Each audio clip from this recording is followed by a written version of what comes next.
Hello students, good morning. We have finished two sections of this paper. This paper is divided, paper number 1, BSc part 1, Geology. This paper is divided into three sections in which we have studied two sections. The last section, third section is remaining and it is the big section. So in this last section, we have to see anatomical details and life cycle of 11 groups or 11 type of animals belonging to different phylums. Number 1, protozoan protists, means these are eukaryotes. इसमें हम लोगों को Paramecium caudatum number 1, Leishmania donovani number 2, Entamoeba histolytica number 3, Polystomella number 4, Giardia number 5 and Euglena number 6. ये 6 micro organisms का हमको पढ़ना है, जिसमें इसका life cycle and its cellular details, appearances, physical characteristics that we have to see. इसी section का दूसरा भाग है जिसमें हमको origin of animals and characteristics of animal body organization पढ़ना है. इसी सेक्शन में नेक्स्ट हम लोगों को पोरीफेरा का एनाटॉमिकल डिटेल्स और लाइफ साइकिल पढ़ना है with special attention to its histology, canal system, skeleton and reproduction. Next हम लोगों को पढ़ना है निडेरिया में Coelenterata, Obelia and Aurelia with special attention to coral formation and coral reefs. Next हम लोगों को पढ़ना है Ctenophora with special attention to general organization of hormifora. Next हम लोगों को पढ़ना है प्लेटीहेलमिन्थिस, जिसमें स्ट्रक्चर और life cycle of Taenia solium and Fasciola hepatica पढ़ना है. Next Aschelminthes, structure and life cycle of Ascaris lumbricoides and उचरेरिया bancrofti पढ़ना है.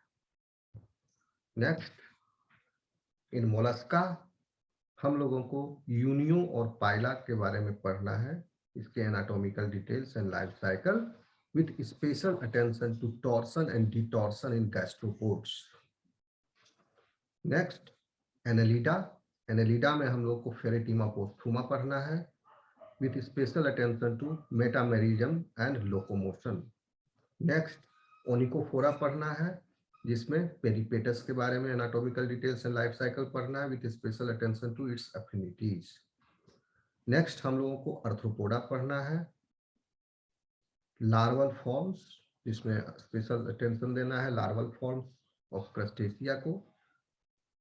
फिर सेकुलिना एंड माउथ पार्ट्स को हम लोगों को पढ़ना है और life cycle of insects.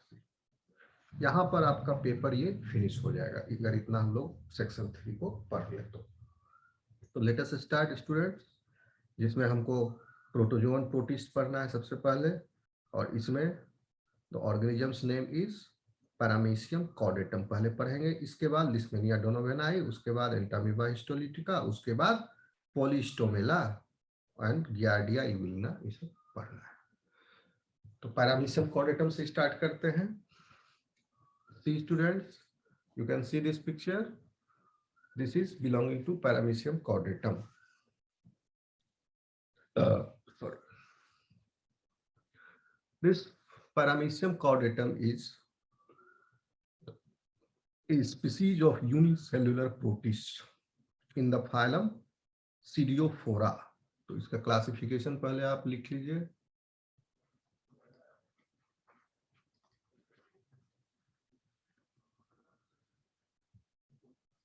Classification,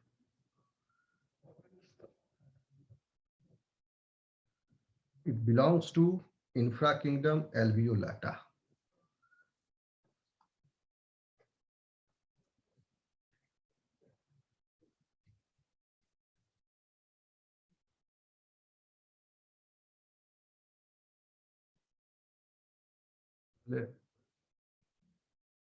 लिख देते हैं रेड वाला। इंफ्राकिंगडम के बाद फाइलम, किस फाइलम से बिलोंग करता है, फिर किस क्लास से बिलोंग करता है, फिर ऑर्डर,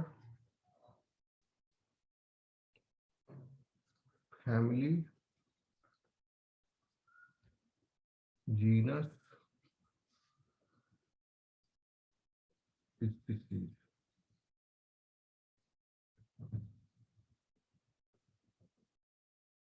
ये प्रोटिस्टा का फाइलम है। आप कहोगे कि ये फाइलम तो कभी सुने नहीं, इसका नाम आप बताए नहीं। ये प्रोटिस्टा का फाइलम है। इसके पहले जो फाइलम हम लोग पढ़े थे वो किंगडम एनिमेलिया का फाइलम था। ओके, तो यहाँ आप ऊपर में किंगडम भी लिख लो।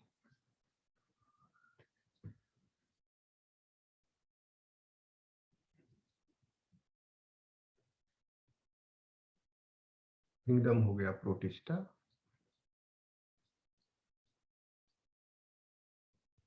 इंफ्रा किंगडम हो गया एल्वियोलाटा,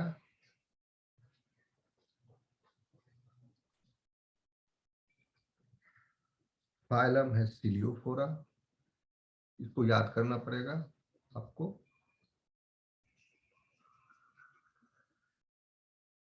क्लास हो गया oligo हाइमेनोफोरिया।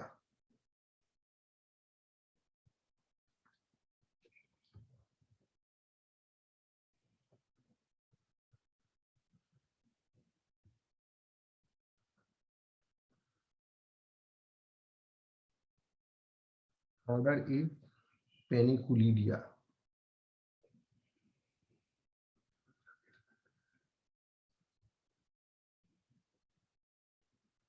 पेनिकुलिडा। Family is पैरामीसिडी।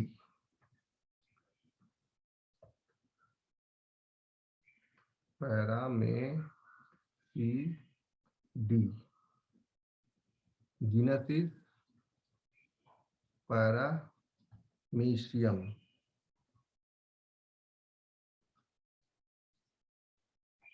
Species is Paramecium caudatum।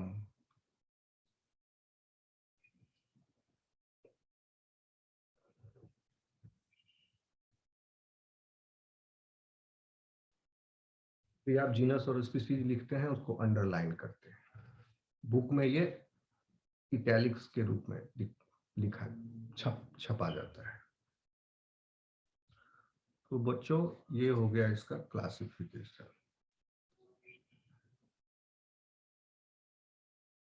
Now we will see the general details of paramecium. See, this paramecium is a species unicellular protist. This animal can reach 0.33 millimeter in length,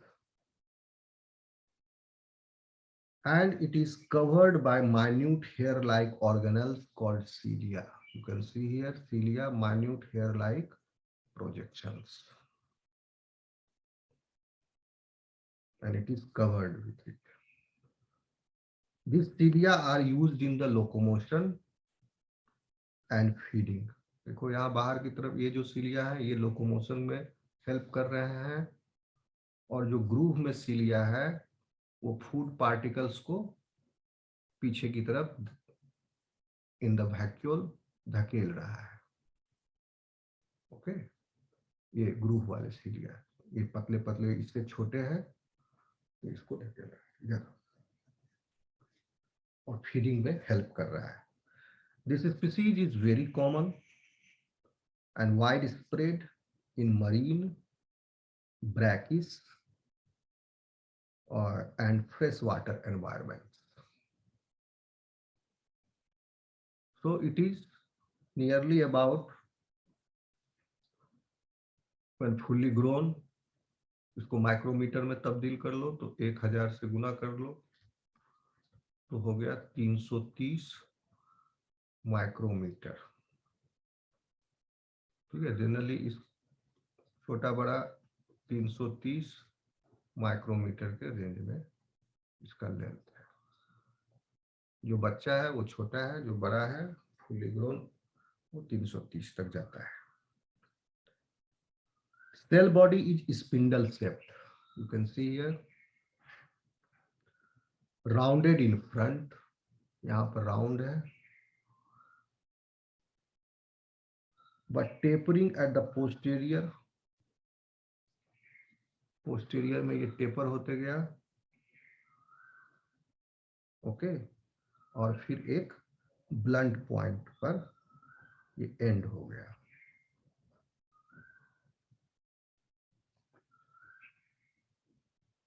पहले के microbiologist थे वो इसको, इस tape को sleeper, ये sleeper चप्पल के soul के जैसा दिख रहा है. ठीक, तो इसका नाम इन्होंने, they referred it as sleeper animal cool. Their plasma membrane is uniformly covered with cilia. 3-dimensional, you have to think about it. 3-dimensional है ये, ऐसा एक पूरा ऐसे गोल है, फिर नीचे गोल है. ठीक है.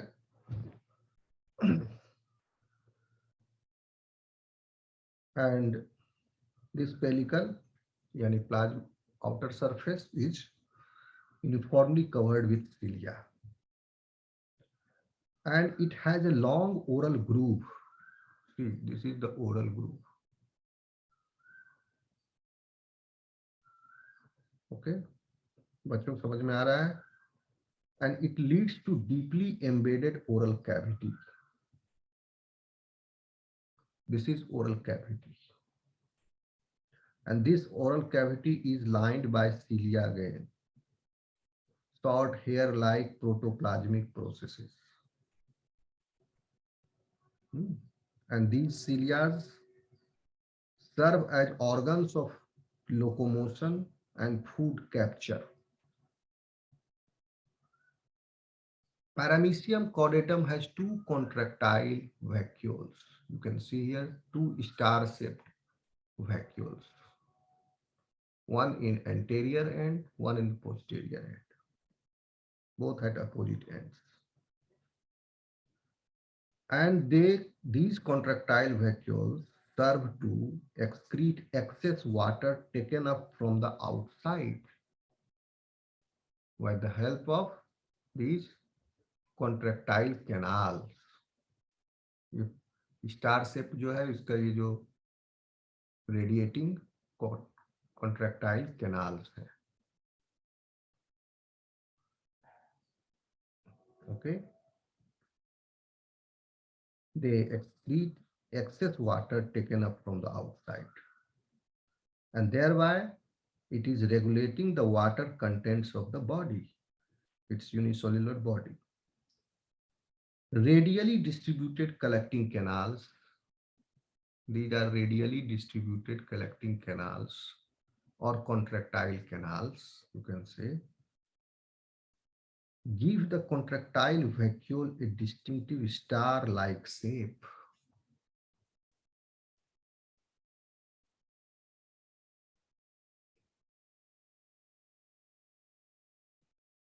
The cell is enclosed by cellular envelope, that is cortex. कहाँ हो गया? ये एक्टोप्लाज्म आपको दिख रहा है and this is the endoplasm. Cortex हो गया आपका, ये ट्राइकोसिस्ट बोलते हैं, ये छोटे छोटे जो गोल गोल हैं पेरीफेरी पर, vacuole type, vesicle type, these are trichocysts.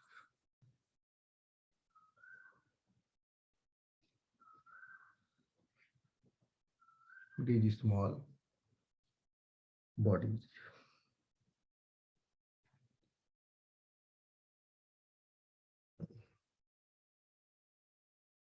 ठीक, these are called trichocysts और extrusomes. ट्राइकोसिस्ट का काम है, ये बेसिकली एक ऑर्गेनल है एंड दिस ट्राइकोसिस्ट पाया जाता है सिलिएट्स में, ओके, डाइनोफ्लैजिलेट्स में भी। एंड इसका काम है कि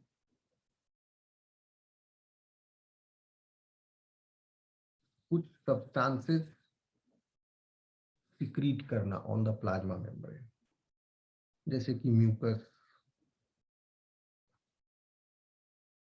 and other type of substances.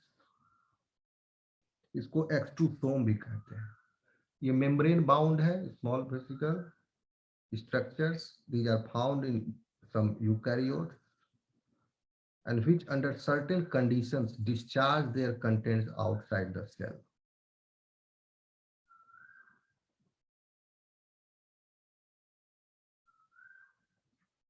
काम क्या है? म्यूकस सिक्रीट करना, okay.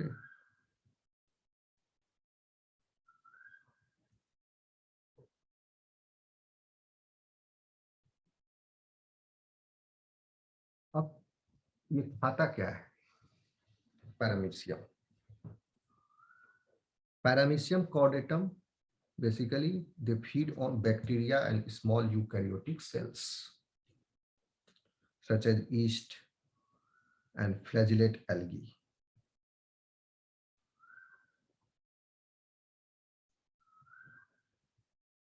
They accumulate food particles at the posterior end of the cytopharynx.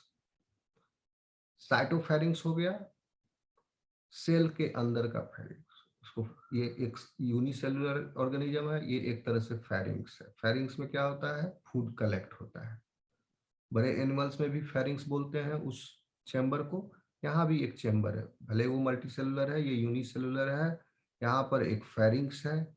So this is cytopharynx, means in the cytoplasm in pharynx in a cell, cytopharynx. Cytoplasm तो अंदर है, दो तरह के साइटोप्लाज्म है इसमें, endoplasm and ectoplasm. Ectoplasm is in cortex, trichocyst के बाहर और प्लाज्मा मेम्ब्रेन के बीच में। प्लाज्मा मेम्ब्रेन और ट्राइकोसिस्ट के बीच में ये पतली सी जो जगह है, इसमें जो फ्लूइड है that is called as ectoplasm, और ये बड़ा, ये अंदर का फ्लूइड जो है cytoplasm, that is called as endoplasm. ठीक, ये खाता है ईस्ट और फ्लैजिलेट्स और अदर स्मॉल यूकैरियोटिक सेल्स को, जो इससे छोटा होगा उसी को तो खाएगा। हालांकि ये बहुत बड़ा साइज है एक यूनिसेलुलर ऑर्गेनिज्म के लिए।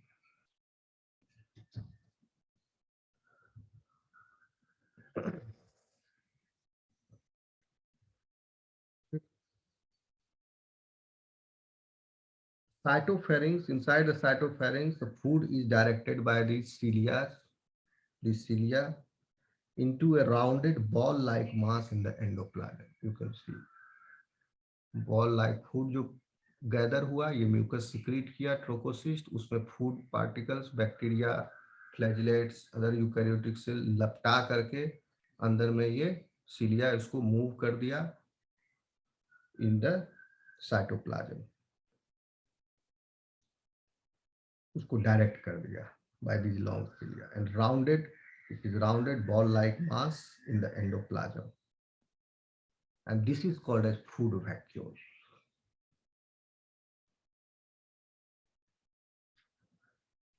And after this, food vacuoles are circulated by streaming movement of the endoplasm. Endoplasm में स्ट्रीमिंग मूवमेंट होता रहता है.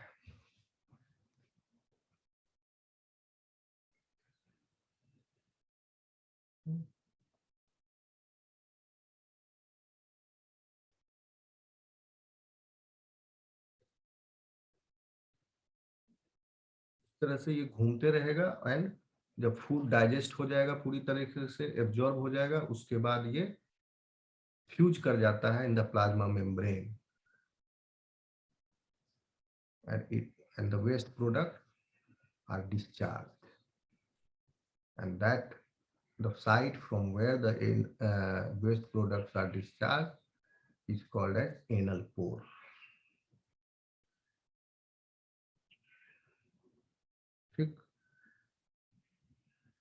This streaming movement of the food vacuole is called as cyclosis. सब लिखते जाओगे पॉइंट बना के. ऑब्जेक्टिव टाइप ऑफ क्वेश्चंस पूछे जाएंगे एग्जाम में.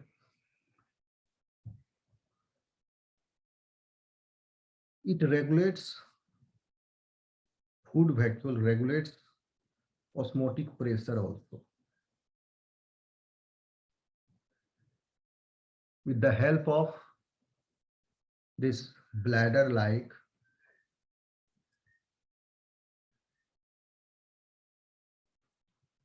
contractile vacuoles.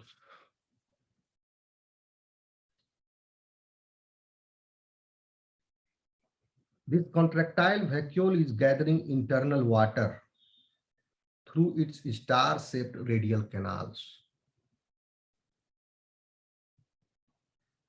and expelling the excess through the plasma membrane. 3-dimensional है, इधर भी है, ऊपर भी है, प्लाज्मा मेम्ब्रेन में सटा हुआ. यहाँ प्लाज्मा मेम्ब्रेन में देखिए सटा हुआ है, ये नजदीक है, और यह एक्सेस वाटर को एक्सपेल करता है.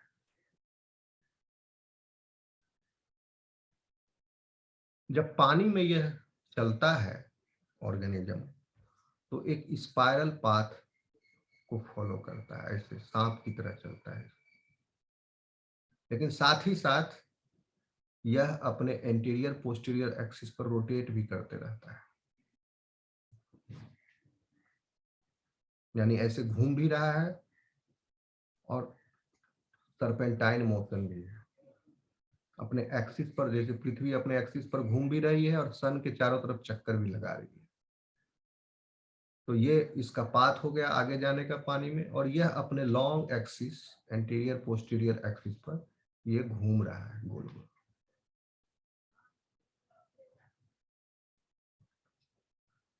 Paramecium have 2 nuclei, a large macronucleus, this one is macronucleus, and a small micronucleus. ठीक.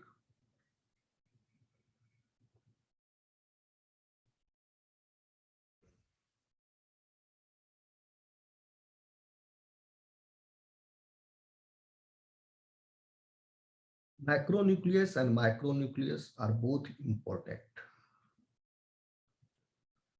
Paramecium cannot survive without macronucleus. ये macronucleus हो गया. And it cannot reproduce without micronucleus. ये micronucleus है, छोटा वाला इसके बगल. तो रिप्रोडक्शन के लिए जरूरी है माइक्रोन्यूक्लियस, और इसके सर्वाइवल के लिए जरूरी है मैक्रोन्यूक्लियस.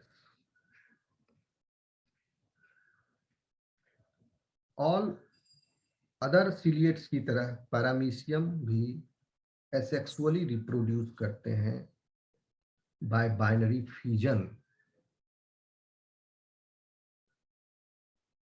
और इस बाइनरी फ्यूजन के दौरान मैक्रोन्यूक्लियस स्प्लिट हो जाता है bye type of A mitosis, mitosis नहीं, ए माइटोसिस। ठीक, ए माइटोसिस किसको कहते हैं? ए माइटोसिस को कैरियोस्टिनोसिस भी कहा जाता है।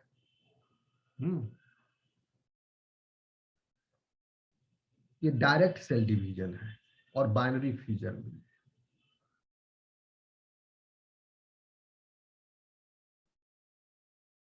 ठीक, एक पॉलीप्लॉइड मैक्रोन्यूक्लियस जब सिलिएट्स में है तो ये डिवाइड करते हैं एमाइटोटिकली, यानी कोई निश्चित नहीं है कि homologous chromosomes will be separated, precise division होगा। It is not a precise division. Okay, क्योंकि नॉर्मल माइटोसिस रिजल्ट करता है एक प्रिसाइज डिवीजन में, ताकि इक्वली क्रोमोसोम दोनों डॉटर सेल में डिस्ट्रीब्यूट हो जाए। Amitosis results in random distribution of parental alleles.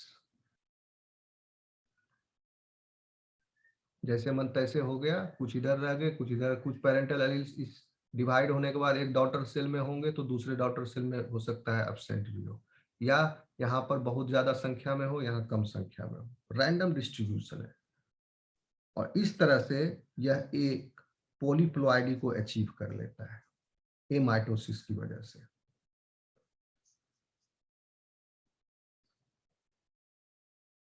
ठीक,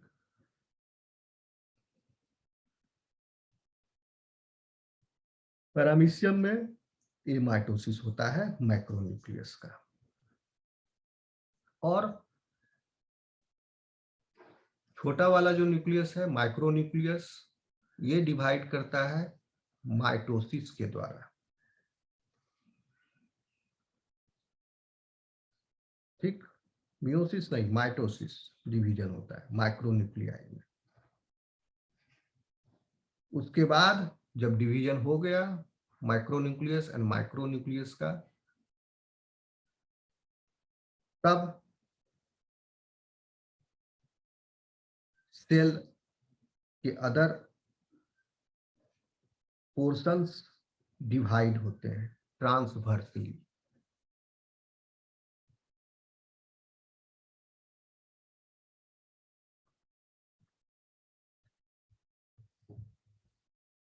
इस एक्सिस पर तो दोनों डॉटर सेल में एक एक कॉन्ट्रेक्टाइल कैनाल, कॉन्ट्रेक्टाइल वैक्यूल रह गया, जो कि बहुत जरूरी है ऑस्मोटिक रेगुलेशन के लिए, और मैक्रोन्यूक्लियस दोनों में चले गए, और माइक्रोन्यूक्लियस माइटोटिकली डिवाइड किया, तो ये एक प्रिसाइज डिवीजन है।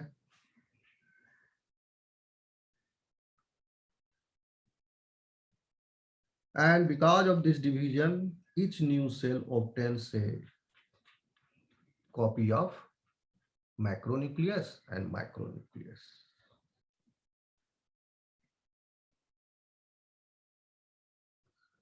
फिशन जो है इसमें नॉर्मल है, क्योंकि दो तरह का रिप्रोडक्शन देखा जाता है, asexual and sexual reproduction. Binary fission asexual mode of reproduction है, लेकिन सेक्स अंडर सर्टेन कंडीशन, जैसे कि अगर ये सेक्सुअल रिप्रोडक्शन नहीं करेगा पैरामीशियम, सिर्फ बाइनरी फ्यूजन के द्वारा ही ये प्रोपोगेट करेगा, तो एजिंग बढ़ती जाएगी। यानी डॉटर सेल इसके बाद जो डिवीजन हुआ बाइनरी फ्यूजन के बाद, जो पेरेंट का एज था वही डॉटर का भी एज है, कोई जेनेटिक रिप्रोग्रामिंग नहीं हुई यहाँ। डॉटर सेल का भी एज वही है, दोनों डॉटर सेल का। फिर वो दोनों डॉटर सेल डिवाइड करेंगे दो में, फिर उनके चार जो इसके पोता पोती होंगे, उसके भी पोता पोती नहीं तो एक ही जनरेट है इसमें, उसका भी एज उतना ही रहेगा अपने दादा के बराबर। इसलिए जब बहुत ज्यादा बढ़ जाता है इसमें एजिंग, तो अंडर दैट कंडीशन ये डिवाइड करता है माइटोटिकली।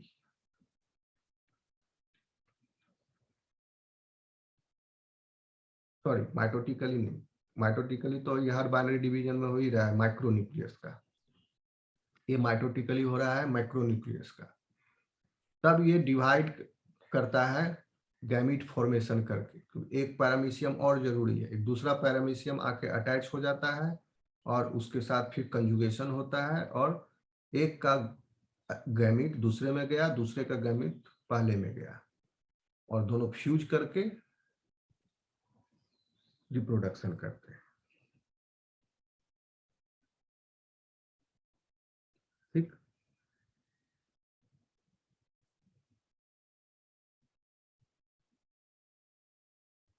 तो fission is part of normal vegetative cell cycle, and under certain conditions self fertilization यानी autogamy is seen or conjugation is seen, and this is sexual phenomenon in which paramecia of compatible mating types fuse temporarily and they exchange their genetic material.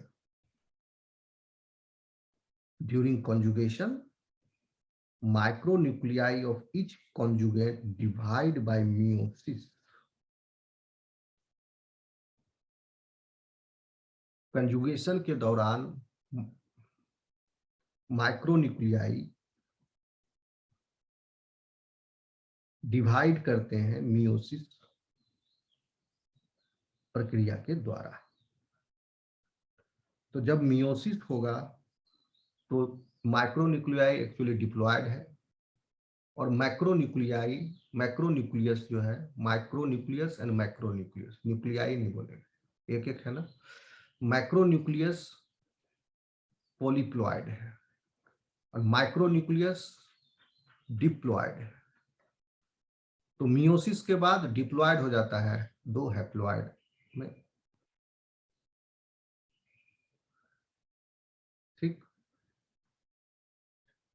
Meiosis 2 में दो haploid, फिर mitosis के बराबर वो division है meiosis 2, फिर वो 4 haploid में बढ़ जाते हैं। लेकिन यहाँ पर जो आप लोग पढ़े होंगे इसी तरह से पढ़े होंगे मियोसिस, लेकिन यहाँ पर माइक्रोन्यूक्लियाई मियोसिस हो रहा है उसमें, और हैप्लॉयड गैमीट्स जो है वो प्रोड्यूस होते हैं, और हैप्लॉयड गैमीट्स प्रोड्यूस होने के बाद जब दूसरा, और ये तब शुरू हुआ जब दूसरा वाला पैरामीशियम इसका पार्टनर आके अटैच हो गया इससे, तब at the start of conjugation, conjugation establish हो गया, उसके बाद इसमें मियोसिस होगा, यानी कि पहले से मियोसिस हो गया, तब मियोसिस होगा जब ट्रांसफर के लिए रेडी है। फिर micronuclei of each conjugate, haploid micronuclei divide होने के बाद each conjugate passes from one cell to other. Suppose करो ये दो में माइक्रोन्यूक्लियाई मियोसिस के बाद, मियोसिस फर्स्ट 1 के बाद दो डॉटर न्यूक्लियाई में ये बट गया, दोनों हैप्लॉयड है। तो एक का, सपोज करो यहाँ एक और पैरामीशियम है, कंजुगेशन ट्यूब है, ये इस कंजुगेशन ट्यूब से पास करके दूसरे में गया, एक रह गया यहीं, और इसका, इसमें भी हुआ मियोसिस, इसका चला गया यहाँ, तो फिर इसका जो पहले का बचा हुआ और इसका जो अभी आया, दोनों फ्यूज हो जाएंगे और फिर डिप्लॉयड कंडीशन रीस्टोर हो जाएगा। और इसका जो गया और इसका जो पहले से है वो फिर फ्यूज हो गया इस वाले पैरामीशियम में, और यहाँ भी डिप्लॉयड कंडीशन रिस्टोर हो गया। आप देखोगे कि इस तरह से जो रिप्रोडक्शन हो रहा है, इस प्रोजेनी की संख्या नहीं बढ़ रही है सेक्सुअल रिप्रोडक्शन में, 2 का 2 ही है, संख्या बढ़ती है बाइनरी फ्यूजन से, लेकिन बाइनरी फ्यूजन से क्या हो रहा है, माइटोसिस हो रहा है और एमाइटोसिस हो रहा है, कोई जेनेटिक रिप्रोग्रामिंग नहीं हो रहा है, जिसकी वजह से इसकी एज बढ़ती जाती है और अंत में इसका डेथ हो जाता है। तो एज बढ़ने से डेथ हो जाएगा, उसको बचने के लिए under those conditions they reproduce, they exchange there genetic material, और इस एक्सचेंज में और फिर फ्यूजन में क्या हुआ, जेनेटिक रिप्रोग्रामिंग हो गई और ये रीन्यू हो गया दोनों सेल। अब ये फिर खूब सारा बाइनरी फ्यूजन करेगा, क्योंकि अगर रिन्यू नहीं करेगा मर जाएगा, तो बाइनरी फ्यूजन कैसे होगा, संख्या नहीं बढ़ पाएगी। समझ में आ रहा है students? The gametes of these organisms form the diploid micronuclei.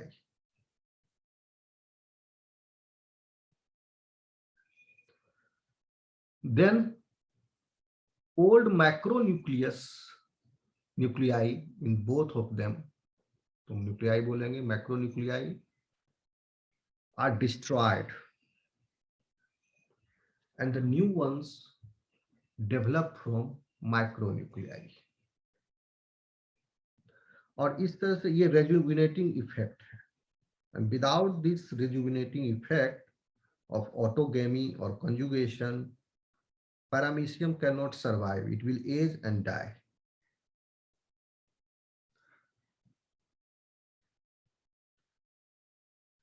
और ऐसा भी नहीं है कि एक पैरामीशियम हर तरह के पैरामीशियम के साथ कंजुगेट कर सकता है, उतना डिटेल में नहीं जाएंगे। इसके मेटिंग टाइप्स होते हैं और अपोजिट मेटिंग टाइप्स ही कंजुगेट कर सकते हैं, ठीक है, वो कॉम्पैटिबल ऑर्गेनिजम्स है, अपोजिट मेटिंग टाइप, और वही यूनाइट हो सकते हैं कंजुगेशन के लिए। ओके स्टूडेंट्स, तो ये हो गया इसका लाइफ साइकिल। रिप्रोडक्शन जो भी पढ़े बताया, रिप्रोडक्शन का पॉइंट अलग कर लेना, हो गया इसका life cycle. So here Paramecium caudatum is finished. Next we will see, क्या देखेंगे, एंटामीबा हिस्टोलिटिका।